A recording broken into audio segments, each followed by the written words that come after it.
Do you have any opinions on the potential exodus of people from Twitter? I think that as long as Twitter is kind of the biggest platform of that nature, then people probably won't leave in masses, you know? I'm probably going to delete my fake account that I don't use anyway to take a stand. I mean, I think it sucks that they let Trump back on there, but Twitter's full of news, dude, and it's like I get to be a different person on there.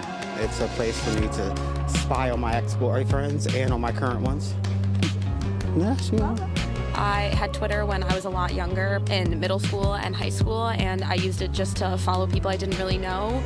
And I don't know, I think I still get that same kind of community feel from Instagram and other forms of social media too. The way that it's been going with the new CEO, I think I'm just gonna go ahead and fully go to TikTok.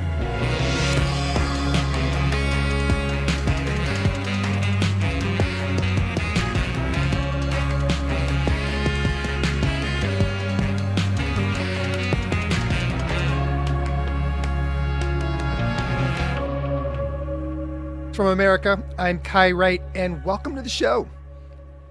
We are going to turn to the dumpster fire of Twitter a bit later in the show, and to the real tension a lot of people feel between holding on to a space they've done so much to create for themselves and their communities and getting away from the increasingly hostile environment it has become under Elon Musk's leadership. We start, though, by checking in on an anniversary. This month marks 20 years since 5 Black and Latino men were vindicated in what became known as the Central Park Jogger case. In 1989, amid a national and local panic about crime, 5 teenage boys were accused of raping a woman in the park. Investigators extracted false confessions, and despite inconsistencies in the confessions and other evidence, they were convicted, and their images were held up in national media as symbols of urban chaos in which white people were put in danger by wild Black and brown youth. It wasn't until December of 2002 that DNA evidence finally established their innocence. They became known as the Exonerated 5, and they became, among other things, advocates for juvenile justice reform. I'm joined tonight by 2 of those men, Kevin Richardson and Raymond Santana. Kevin and Raymond, thank you for making time tonight. Thank you for having us. Thank you. Definitely. So there were hundreds of articles written about you in 1989 alone. You have an obviously unique understanding of what can happen when news media and politicians elevate anxieties about crime. And in this year's election, crime and the fear of it played a huge role. That was particularly true here in New York. But it's been part of the conversation all over the country. And I just wonder, have you followed that conversation about crime right now? And if so, what it's made you think about? And Kevin, let's start with you. Yeah, it's unfortunate that these same things are happening even from 30 plus years ago in 1989. And these things are still happening. So you have to look and analyze it and wonder why these things are still happening. Yeah. And we must right the wrong because it must be a change. And if we're not there yet, then something's wrong. And we need to check ourselves and others that's accountable for this. So we have to keep pushing forward. Do you hear an echo in it at all, Raymond? Yeah, I mean, here it is that this 30 plus years later, the system is still operating at a fast pace, right? Everything is moved by budgets in the system. If you look at every entity that's attached to the criminal justice system, it's in billion-dollar budgets. So it's responsible for a lot of lives, a lot of jobs. And so it's hard to see change when so much is at stake, right? You have a system like New York State that operates on, a population of 70,000 roughly, right? And how much money is pumped into the criminal justice system just off the back of 70,000 inmates. Right. And so to see, back then and to see it now, nothing has changed. It's still operating at an alarming rate. You're both in your late 40s, as am I. Yeah. This story began for you as teenagers, and from the outside at least, it appears like it really defined your lives, both in the obvious negative ways, but in positive ways too, in terms of shaping your life's work. And I just wonder how each of you feel about that fact. I mean, it's got to be a complicated thing to think about, no? No, definitely, especially when you don't call for it. This is something that came out of nowhere. Right, we were 14 years old at the time, had no dealings with the police, and something that becomes so negative. Ken Burns says it himself. He says that in 1989, we were considered the 5 most hated human beings on the planet Earth, right? And then to go through that, and then nowadays to see the change, right? And after when they see us, we're considered to be like the 5 most loved in 2019. When they see us, the Netflix documentary by Ava DuVernay. Yeah, by Ava DuVernay. So, then it's like, that's the change. And so we didn't have a choice. We grew up in the system, and it molded us. It molded us into fighters because we didn't have a voice. And so now when we do the doc with Ken Burns, we get a voice back. And by the time we get to when they see us, we are men, and we're ready to fight against the system that has done us wrong. Yeah. And so, for us, we never had the opportunity to have normal childhoods, right? Yeah. It's been replaced by prison life and then now activism work. I see you nodding along, Kevin. Yeah, I mean, we're one, so when he speaks and I speak, we echo off each other because we've been around each other for so long, and we understand what we're about to say. And just going back to what Raymond said, we were 14, 15, 16, respectively. Raymond's 1 month older than me, actually. And we were the youngest at the time, so we've been fighting for almost our whole life. Yeah. We're in our late 40s, and we've been fighting since we were teenagers. And something's wrong there when we should have been enjoying childhood or things like going to the prom, being young. Instead, we were in a prison cell for something we didn't do. You've been fighting since you were teenagers. So where is the wins? Where do you feel like, okay, in that fight, here's something that has changed, or has anything changed? I mean, for us, we advocated to pass a bill that made a lot of traction, where we had custodial interrogations recorded from the beginning, right? Because nobody got to see that with us. All you got to see was this package of Raymond saying Kevin did it and this person participated, and that was it. You didn't see the 15 to 30 hours it took to get there. Mm-hmm. And so that was a win for us because now people got to see the whole process of how the interrogation works and how the Reed technique is used and is administered and is used through the police department across the nation, where they actually can lie to you and get away with it. And so this is the stuff that became a win for us because we wanted people to just see it. And then hopefully somebody would say, let's pick up the pieces and let's try to change this. Yeah. We can't leave out of this conversation the fact that Donald Trump was such a very big part of your story, a leading voice in demonizing you as children. What was it like to see him become president? Gut-wrenching. And I don't say this lightly. When that happened, it made me feel like 9/11 happened again for myself personally. Because when I walked outside, that whole feeling of everyone looked lost. And when that happened, I felt like my gut was wrenching from him being nominated or becoming, I can't even say the word, actually, that he was, became leader of the world. It was something that we had to deal with, but it felt like the world was crumbling on top of us. And it was just extreme that we could see someone in that stature be elevated to that point. Yeah, this was somebody who called for the death penalty. Right. This is somebody who that no matter how many times he was challenged, he stood on his principle. He stood on what he perceived to be the facts. And then he became leader of the free world. So then it was like, are we in jeopardy? Are we in danger? Is there something that's missing through you know what I'm saying? And so you just start to move a little bit different. But for us, because we were fighters, we look at it and we face it head on. So I created the hashtag #NotMyPresident, dump Trump, stuff like that, because this was somebody who still said we was guilty, right? So at the end of the day, if you build us to become fighters and then now supposedly the fight is over, what do? It's never really over for us. I mean, at the same time, in the course of that presidency, born out of unfortunate events, or awful events, not unfortunate events, awful events, we saw that summer in 2020 where there were protests around the world in recognition of George Floyd's murder. Yeah. And I wonder about how that felt to you guys to see, this global conversation suddenly about the ways in which perceptions of black men could lead to our death in the hands of criminal justice. No, that definitely becomes part of the focus because of what happened to us. We understood that over 400 articles were written about us within the first 2 weeks of the case, dissecting the lives of 14 and 15-year-old kids. And then you gave us these labels: urban terrorist, wolf pack, wilding, right? And ultimately super predator, which set up for the 1994 crime bill. And so that's the stuff that we always try to expose. Like somebody sitting here playing chess with us, and we don't have a clue what's going on.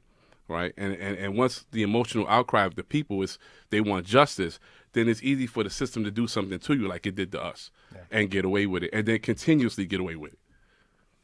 Yeah, it's about raising awareness and just seeing everyone come together because, quite frankly, people are tired of being sick and tired of the same things happening all over again. And I remember my mother, she grew up in Virginia in the Jim Crow era, and she used to tell me stories that the KKK, Ku Klux Klan, used to run in and drag people out their house.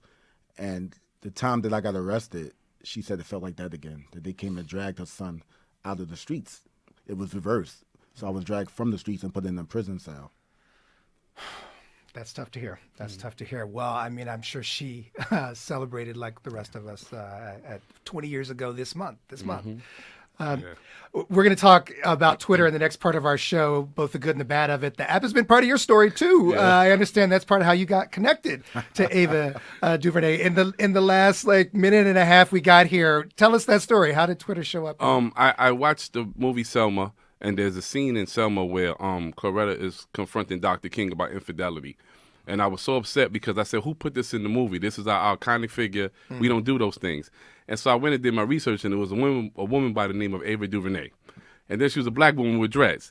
And so I was like, what's going on here? Right? And so at first I was upset, but then I thought about it.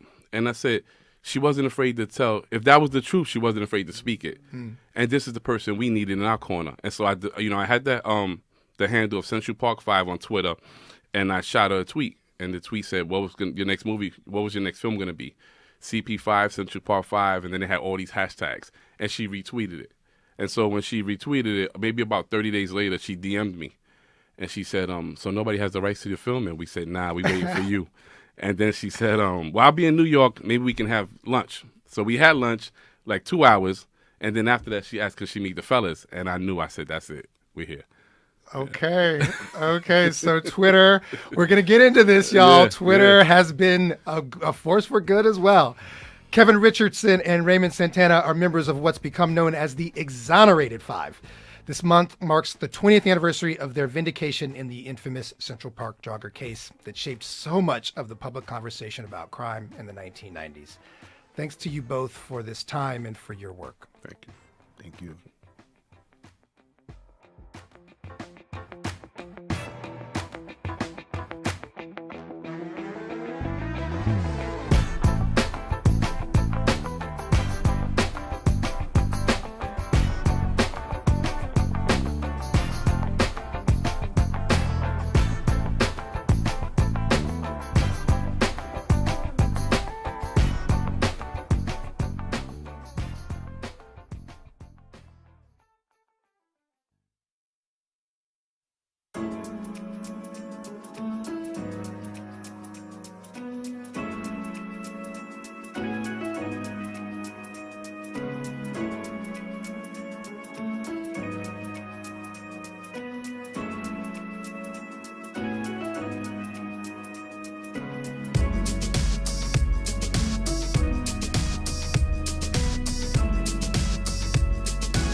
It's Notes from America. I'm Kai Wright. And friends, I'm old enough to remember the world before Twitter.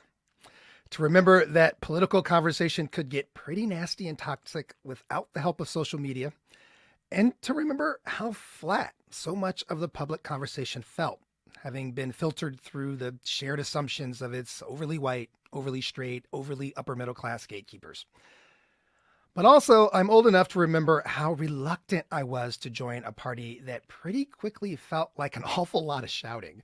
And by people who'd later convinced that they wish they'd kind of thought that through before they put it on blast for everybody to hear. I'm still, I must confess, sometimey about Twitter itself. I'm not sure I'd be on there if it wasn't for my work as a journalist. And certainly count me among those considering logging off for good these days. More than 1 million users have reportedly done so since Elon Musk took over. And last week, a study from a collection of civil society groups, including the Center for Countering Digital Hate, tracked a sharp increase in anti-Black, anti-gay, and anti-Semitic slurs since Musk took over. Seems to be going from bad to worse. All of which is to say that for a platform in which one encounters so much certainty, there is a particularly uncertain moment right now for many people on the Bird app. And if you are among those who have found joy on Twitter, I want to hear from you now. Have you decided to stay, or are you getting out? And either way, why? And what do you think you'll lose if Twitter goes away altogether? 844-745-TALK. That's 844-745-8255. Or yes, you can tweet at us. Our handle is Notes with Kai. That's Notes with Kai. And I'm joined first by someone who has experienced it all on Twitter, the good, the bad, and the very, very ugly. George M. Johnson is author of the best-selling memoir, All Boys Aren't Blue, and on Twitter with 90-something thousand followers. George, welcome to the show. Oh, I don't think we can hear. I think you're. Thank you for having me. Welcome to the show, George. Where we've just had our first ever in-studio guests pre-pandemic, since the pandemic, and now George, you're with us back on Zoom, and we're back to our Zoom challenges of mutes and unmutes. Thanks for coming on. So when we decided to have this conversation, we chose not to speak with someone who is a quote unquote expert on social media, like, you know, a researcher or one of the many smart, awesome people who are studying the platform and its evolution. We wanted to talk with notable people like yourself who have clearly found something valuable in the space in spite of it all. And you're a striking example of that, George, I have to say. So I want to start our conversation with the good for you, the story of why you have been there, why you remain there. I mentioned that I think about how flat the public conversation was for me before Twitter. You are someone who has been very open about your experience as a Black queer person as part of your public life. That's drawn some ugliness. We're going to get to that. But focusing for a beat again on the good, do you think the platform played a meaningful role for you in finding that kind of space in the public conversation as your unapologetic self? Absolutely. Twitter gave me a voice many, many years ago. It was a great outlet for many of us who were, I think, coming into activism, needing to find some space where we could, one, build community, because I do think that Twitter was a great way for many of us to build community and camaraderie around one another. But it was also an outlet, I don't want to say against mainstream media, but what I will say is when stories were not being covered by mainstream media, Twitter allowed us the space to say, hey, this thing is happening and no one's reporting on it. And I feel like we constantly were saying like, hey, this thing is happening and no one's reporting on it. And, slowly but surely, many of us, I became a journalist a few years after starting on Twitter, but many of us were starting to get opportunities to start to report on stories that specifically from Black community, from queer community, from Black queer community that weren't going noticed. But I also think Twitter is where I found like a lot of friends, like a lot of online friends are now real life friends, and some of them are like really, really in my circle now. And so I think Twitter was one of those spaces like where it was a communal space for not just the journalistic side, but like when Beyonce's Homecoming came out, or like when these epic moments within, Black community would happen, we would all like share in them together. And I think Insecure, I think, was the one TV show where every Sunday night, if you got on Twitter during Insecure, it was just like one of the best moments for 5 straight years. But yeah, so Twitter. Live tweet and live discuss it. I mean, I'm doing the math on your profile, and it's you've been on Twitter since you were 25 years old, is what I'm guessing, and so almost all of your adult life. Do you remember how you got hooked? Like, or was it like right away, or did it take you a minute? Twitter was an interesting app for most of us. It was like, and we used to tweet about it many, many years ago. Twitter was the one app, it was like you would start on Twitter, you wouldn't fully understand what it was, so you would hate Twitter.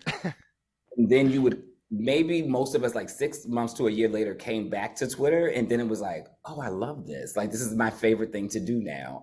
I think many of us had that very similar journey of like, when you first got on, it was like, so am I supposed to follow people, or people supposed to follow me? What exactly am I supposed to talk about all day on here? Like, it was one of those things. And when Twitter first started, it wasn't as about movement work and about crowdfunding and about like many of the great things that the app, over time became. It really was just like social commentary on like television shows, just like your daily thought while you were sitting at work. Like, I know some people still have them come up, like the horoscopes, like your daily horoscopes. Like, it wasn't like this huge thing. It was fun rather than It so. was fun. It's like something you just would do to be like, like, how do y'all pronounce this word? Or how do you, like, did like little things like that. And then I think it now has become, something much more powerful. Is it still fun? Some days. I enjoy Twitter. Like, I think the good thing about Twitter is that you do get to curate your own timeline. So if you follow people who are, nuanced thinkers and are funny and non-racist, non-anti-Black, non-homophobic, non-fatphobic, then your timeline can look pretty great every day. But I think, especially when I was a journalist, there were times I had to follow people that I could not stand because I may have to report on these people. And so you could see a lot of the vitriol just daily from it. And especially now, since we are bowling with no bumper rails at this point. Yeah. So we'll get into the changes now and what they mean for everybody. I want to, your memoir, as I said, All Boys Aren't Blue. It's a series of essays following your journey growing up as a queer Black person. And after critical acclaim, it became the target of challenges, and was I believe was on the list of one of the most banned books in libraries over the past year. Yes. And one of the things you did in response is encourage people to find you elsewhere, including on social media. And I guess I kind of wonder about Twitter in that regard, if that is that indicative of your relationship, that it's like a place you can't be censored. One is a place that I feel like, there's still censoring. I always say, freedom of speech doesn't mean freedom of consequences. So it is still about one being censored from a social standpoint, but also being able to censor yourself, which is probably why I have so many drafts of tweets that have never been tweeted. Because bless your heart, drafting tweets. This is what we need more of. Write them, because you write them and then you like, you know what? No, and you just hit cancel, so it just goes into a draft folder. So every now and then I look at like what I was thinking on certain days in my draft folder, and I'm like, oh yeah, I'm glad I didn't say this out loud, because like, not that it was a bad thing, it just would have caused discourse, right. And I didn't have the time to even deal with it. But I think what I liked about Twitter was that, especially like having my memoir be so challenged and so banned, it also showed you who I was as a human. So there are videos of my mom, my family. You kind of go through the grieving process with me of when I lost my grandmother 3 years ago, who's very influential in the book, but also when I lost my older brother just a few months back, who's also in the book, right? And so like people through Twitter have been on a journey with me from when I was writing free articles for, I believe it was like HBCU.net back in 2014, to when I got my first, major headline in Ebony, to when I had to be a part of the people who sued Ebony. So we're to where I am now as this New This York was Times for bestseller. Ebony not paying writers is the reference here, which a Yes. big conversation on Twitter. This was one of the organizing moments of I Black mean, Twitter it was was. And when Black writers started saying, Twitter got us to being able to find because literally like Twitter was like it was the writers union who saw what was happening and was like, wait a minute, what's going on? Like, and started reaching out to us. So Twitter literally helped us to get what we were owed. So yeah, but I think what I liked about, or what I still like about Twitter is that people who have been there from the very beginning and others who go back through my work, they can see like, oh wow, like this was an actual journey. Like George is not an overnight success. Like it took 30 something years to become an overnight success. And Twitter chronicles what that looks like. well, and also just to underline, I really like this point that when you became an item in the culture wars, that you were able to be fully human because there was a document of yourself in the world beyond the one that was being presented about you. That's so interesting to think about. We just finished a conversation with two members of the Exonerated Five, and I think about them in 1989. If they had that kind of platform, how might the conversation been different? Let me bring in another person to this conversation. Karen Attia is a columnist for the Washington Post, and she wrote a column last week titled "Why I Am Not Leaving Twitter." Karen, welcome to the show. Hey, Kai. Thank you for having me.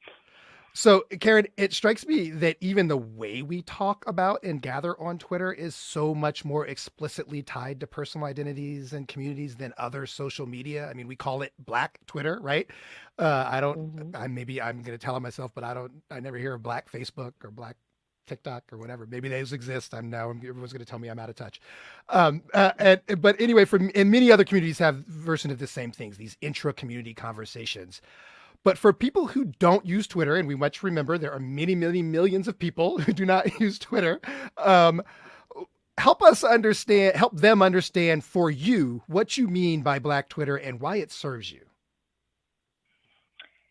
Yeah, man. I mean, how long have I been on Twitter? Since probably 2011, 2012. So it's been a solid, like, a little bit more than a decade. And even my reasons for joining the platform, I mean, I wasn't even quite a journalist. I joined the platform because actually I was doing a project in Ghana in Africa, and actually the Ghanaian journalists were using it to curate information about the elections that were going on in 2008 or 2009 or so. So I got on Twitter because I left and came back home, and I felt kind of isolated in small town Texas while I was trying to figure out what to do with my life. So I joined Twitter because I wanted to feel less lonely, and I wanted to still keep up with my friends and the people that I'd met doing the work. So for me, my use of Twitter has always been rooted in community and connection, just to other people and keeping myself informed, particularly actually about the Black world, including Africa.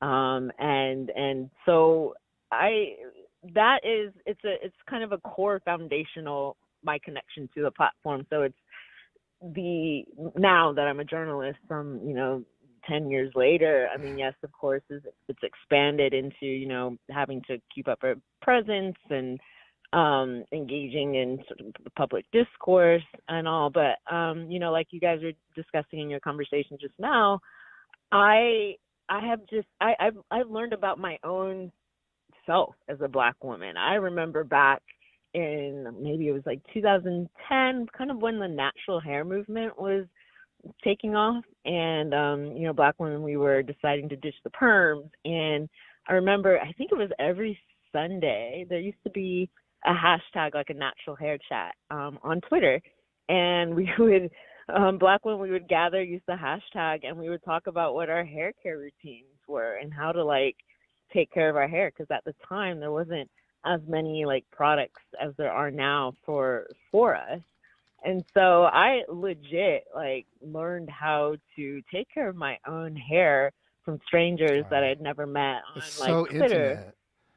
And YouTube, extremely, and especially I think as a Black woman, and so those are those are the memories that I have, and not just hair, but obviously just education. Honestly, like Twitter has been a free education in all sorts of things, and as you guys were talking about the Black history, Black politics, the Black stories and narratives that just are not covered in the mainstream media. And so for me, I use Twitter to a certain extent to be able to educate myself and then try to bring those perspectives into my work as a more mainstream journalist. So it's pretty indispensable for me, both as a normal person and a journalist, as a Black woman journalist. And given that, Karen, and we're going to have to go to break in a couple of minutes, so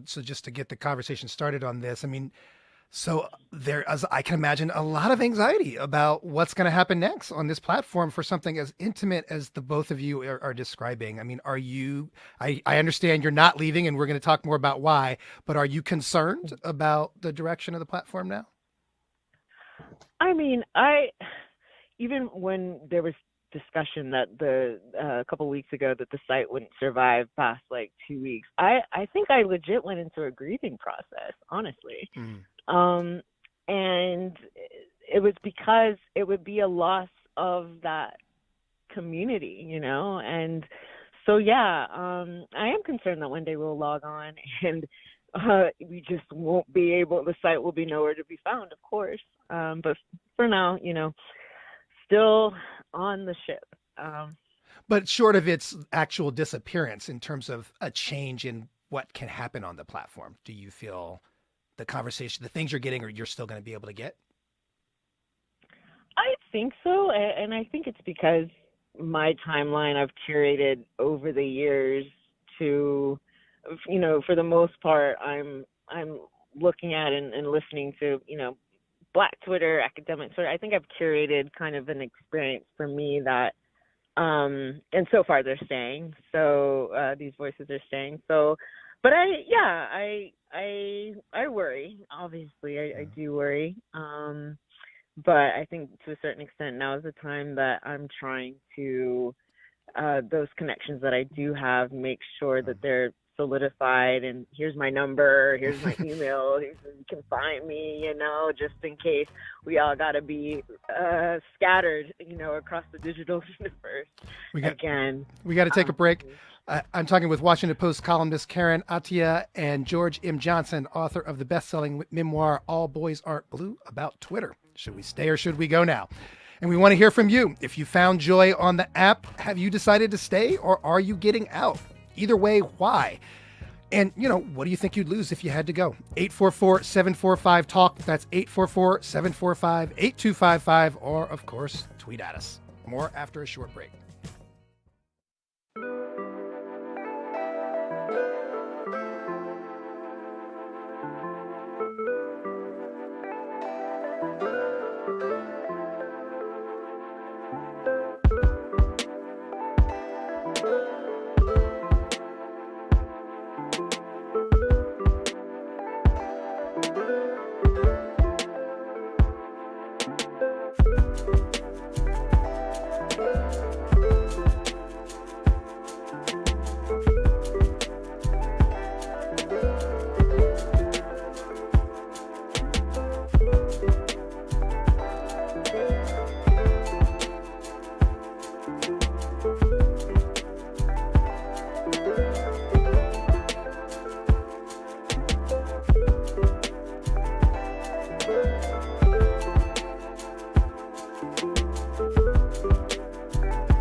What do you think would be lost if Twitter didn't exist, if anything? A lot of people wouldn't be copying Black culture, especially all the trends that's happening right now, and a lot of non-people of color wouldn't be living an exciting life that they are now. Yeah, it'll stop giving them free passes to steal unless they're going to work extra hard to steal from us. Just like, Bring It On, and how they went to a whole different neighborhood to steal a dance from ghetto girls, quotations around that, to go to the championship. So we all know when they don't have access to us like that, it'll just make it even harder for them to emulate. Everyone goes to Black Twitter. Even non-people of color go to Black Twitter, or it somehow passes their page. Everybody retweets it. Like, the whole world runs off of Black culture. Let's just get straight to the point. It's Notes from America. I'm Kai Wright, and we're talking this week about Twitter. Since Elon Musk took it over, many of the people who invested the most in creating spaces for themselves and their communities are debating whether they want to stay or go. And I'm joined by two people who are mainstays of Black Twitter: George M. Johnson, author of the memoir All Boys Aren't Blue, and Washington Post columnist Karen Attiah. And to you both, I shared that clip as we came back from the break because it is so Twitter to me. It's like, asked a straightforward question about their relationship to the app. They use it as a chance to subtweet at cultural appropriators on the app, which, is just, I don't know, it's funny to me. But it's also to say Twitter does seem like one of the places where race and racism is most openly discussed in our society. And, I'm not saying for better or for worse, but it is an open conversation in that space. I mean, do you agree with that? Let's start with you, George. Open conversation? Okay, yeah, come on. I think it's a conversation. I don't know how open the conversation is, because a lot of people, unfortunately on Twitter, we oftentimes run into people who lack nuance in these conversations. And Twitter at times can be a hindrance unless you're really going to do the work to do a really, really long thread to explain something. Most people try to put too much information in one tweet, and then it just creates a war of what was meant. What this, I was trying to say this. I didn't really mean this, and so it's not a very good conversation. It's not the best. Yes, I don't think it's the best. I think what happens though is I think a lot of times great conversations that maybe start on Twitter then become other things, as you said, when the first conversation you had was with the Exonerated 5, right? How that started from a Twitter, right? I do watch that happen more often than not, where Twitter allows you to take maybe a tweet or a thought process or something, get it into the hands of someone who can put it in the right medium to give the full nuance and breadth that a story may need. It was also funny listening to the clip you played right before, primarily because I think people think that Twitter is a lot bigger than what it is. And as someone who has used Twitter, Twitter's a vacuum app. And I tell people that all the time because I'm like, it makes you feel like it's a whole, the whole world is on Twitter, when realistically, when they showed when they do how many people are on each of the main social media apps, Twitter's at the, it's small. It's really small in comparison to how many people actually use social media. And so, I think we've also watched the shift of theft of culture coming from TikTok more than Twitter these days. It's still a place of open conversation per se, and where we can still share our thoughts and share our mind. But I am also encouraged by the fact that there are other apps now, like TikTok, even Instagram Reels, and other places where we can expand not just the reach of what we're trying to get done, but also expand our voices in a way that's a lot different than I feel than the limitations that Twitter sometimes also had. Yeah. We got a tweet. Someone says, "Hi, I'm still on Twitter because the other options seem not great yet. Also on Post, but it feels very white. What I would miss about Twitter is Lebanese Twitter, as a Lebanese American, and getting to know people not like me." And Karen, what do you think about the other? You can respond to that, but also, what about the other options beyond Twitter? Is it as simple as all these things that you've described in terms of the wonderful things that you're getting from life, setting aside the work stuff, just the personal, intimate stuff? Is it as simple as move that to a different app, or is there something specific about Twitter that allows that to happen? Yeah, I mean, I think Twitter's design and is it's basically, and for better or worse. I don't, sometimes I wonder. I don't know how great it is, for the endless scroll of doom, right? Like you're going through Twitter and you can, hop from a tweet that's like, about a terrible, horrible war somewhere going on. And then the next tweet is about like, lace front wigs. I don't know. Like it's just like the switch. It's just like a bit of like digital whiplash sometimes. Mm-hmm. But I think that means that you really get to see kind of the everything, like the breadth and the width of human experience in a way. And like I said in my op-ed, where I can see a tweet from the CEO of a company or a company having to respond to complaints, from customers, or I can see an academic, right, engaging with somebody from the community that they're studying, stuff like that. So I think I personally, I would say, haven't really seen in the other platforms the opportunity from people of so many different communities, whether it's institutional communities, industry communities, scientific communities, like that we all share that same kind of visual space. As far as the other, I love Instagram, TikTok, like, I'm just like, I don't know, I'm a bit of a geriatric millennial, so like, well, we don't have to tick through them. we don't have to tick through them all. It's more just like, and I hear the point, right, that there was in fact something unique about this particular space that has provided you and presumably continues to provide you the things you're looking for. But let's talk a little bit about some of the bad in that space long before Elon Musk. Karen, you write in your column that as a Black woman, you've had more than enough reasons to quit Twitter over the years. You describe it, quote, as a snake pit catering to the worst of human impulses.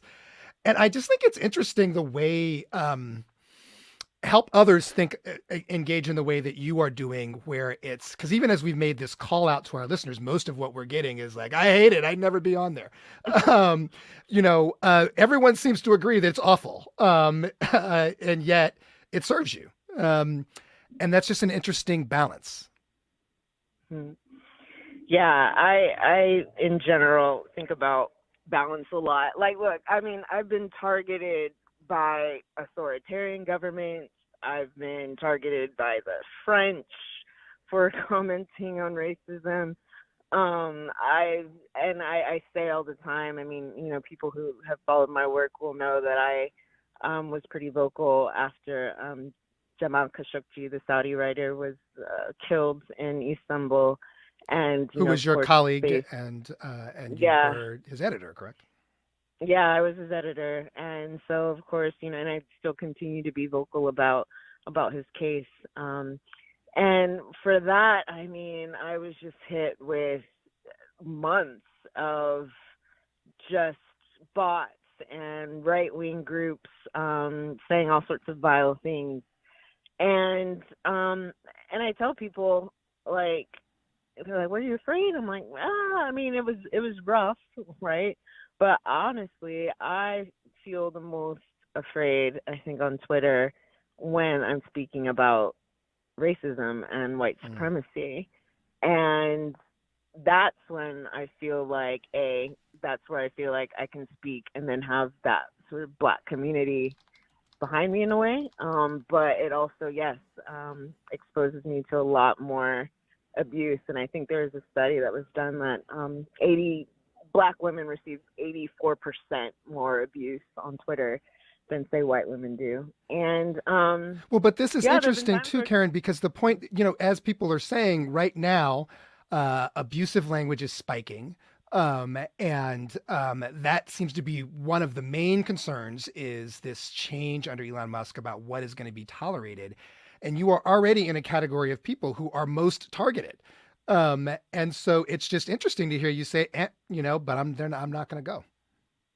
My mute in block, the muscles are quite strong at this point. But I agree. I practice my own kind of digital self-care tips when the heat gets to be too much. And look, I mean, if it could be the case that it could really become really quite bad, and I might have to reevaluate my choice to stay. But I guess to a certain extent, I've been used to the hostility, right? Like this is just what it means to be a Black woman on the internet, and there are so many more resources now to help us and to help our to push our institutions to be more mindful of this. But yeah, I get that, and I'm still, cautious about these things. But yeah. George, you're nodding along. You are also amongst the most targeted groups as a queer person of color. And I've heard you say that you've had people weaponize your HIV status against you in an argument. Yeah, which is why I'm wearing my HIV Lives Matter hoodie today. Yeah, they will weaponize anything. Like they will come at you with any type of thing that they think can get under your skin. And even more specifically, like not just being a queer person of color, I'm a Black queer person, and that increases the stakes or the rhetoric or the vitriol that we receive, because as I have said often, even though Black people may fall into the category of people of color don't fall into the category of always being Black, and they treat us just like some of them white counterparts. And so the heat that we face at that intersection at times can be even worse than our just LGBT counterparts. But yeah, I've had anything can be weaponized against you. People will talk about like deaths that you had in your family, like, oh, this person deserved to die, or you deserve to die, or this is part of the reason that you've been punished with HIV, and like it can be a toxic cesspool. But I guess the other thing is I'm kind of like where Karen is at with it. I'm like, after a while, you just been through it. Like, I've lived my life as a Black queer person. So like, I'm not getting run off the damn internet. It's not new. Like, we're like, if you are going to run me off the street in my actual day-to-day life, like I'm not going to just be run off the internet. And I always tell people too, I'm like, listen, like you got to come with something real, real good to get like really under my skin nowadays. Right. Like my book's technically the second most banned in the country. I've been called a lot worse, and that's all. And so like, that type of stuff that's online, and I'm with Karen, like the block button works very well. The mute button works very well. Can I ask you to respond to, so as somebody who is in fact the victim of censorship from a government body, which is in fact an attack on free speech, that's actually what free speech is about. I would just be curious to hear your response to the idea that Elon Musk has put forward that, he needs to protect free speech on the platform by allowing any kind of speech. And I just wonder what you have to say about that. Yeah, but we just watched him suspend Kanye West. So it just doesn't, the notion of free speech in their minds doesn't add up, because there's always a line that gets crossed that it's like, oh, no, you can't say that. So then it's like, well, what exactly are you trying to get at when you say free speech? What they're really trying to say, because they're not just saying you can just say anything. They're just saying that there are certain things that it's like almost like if Black people could talk about racism, then white people should be able to be racist publicly. That is in fact like that's what the idea is, actually what he's trying to say, right? Like if you all can call people racist, then racist people should be able to say racist things, right? And be racist. I think that's actually what he's trying to get at. But what then ends up happening is that there is always a line that gets crossed where other people come in who are also the investors, the money, the advertisers, who are like, absolutely not. And then it's like, oh, didn't realize, well, we got to cut some of this off. And so I'm just not I don't think he actually understands what free speech is. I may not care.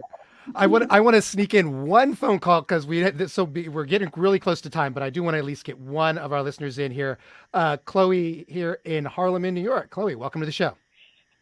Thanks so much. Yeah, hi. I work with a lot of faith leaders around the city and at the Interfaith Center of New York, and we are constantly a little bit concerned about not so much what's happening, the implications of what's happening online, but like the implications of what's happening offline when hate speech rises online. And we see all that with the Asian hate speech attacks. We see that with anti-Semitism. We see that there is a correlation between speech and attacks on people around the city and around the country and the world, for that matter. So what my question is to the panelists, like, given that Elon Musk clearly understands one language, which is money, don't we have a moral responsibility in some ways to speak to him by, voting with our feet when he starts to create an environment where, it's dangerous? For time, I'm going to leave it there, Chloe, so we can get to the answer. And Karen, you spoke to this specifically in your column. So what's your response to that?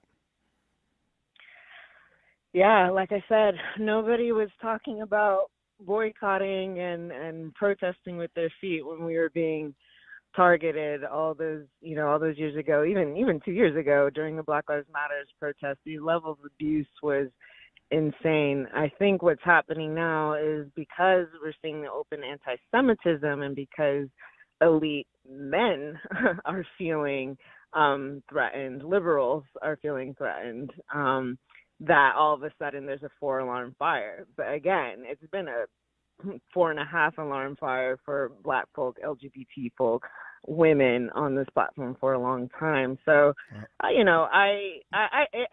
get it. But I also just think that leaving behind such a powerful tool, yes. We'll have to leave it there, Karen. We will have to leave it there. Karen Attiah is columnist for the Washington Post, and George M. Johnson is author of All Boys Aren't Blue. We'll be back with you next week.